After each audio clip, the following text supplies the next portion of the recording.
Hallo julle. So in Psalm 37 vers 4 staan daar: "Verlustig jou in hom en hy sal jou gee die begeertes van jou hart."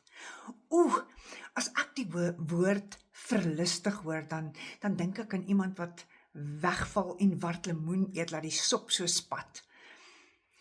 Wat doen jy om jou te verlustig in hierdie God wat jou geskep het?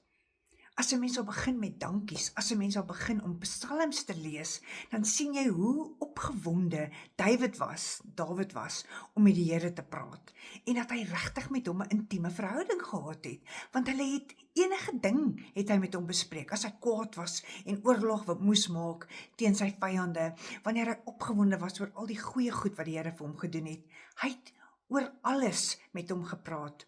Dit herinner my aan toe ek 'n klein dogtertjie was en op my pa se skoot gespring het en lekker daar by hom kon sit en luister na al sy jakkals en wolf stories, en dan het ek so veilig en geliefd gevoel. So moet ons op ons Vader se skoot denkbeeldig in ons verbeelding spring en sit en met hom gesels oor dit wat ons kwaad maak en dit wat ons gelukkig maak. Sjoe man, as jy elke dag met hom gesels, as jy elke dag vir hom kan vertel wat jou gelukkig maak en wat jou hartseer maak en hoe wonderlik hy is, wie hy vir jou is. Ek dink dit sal vir hom so lekker wees. Tot volgende keer.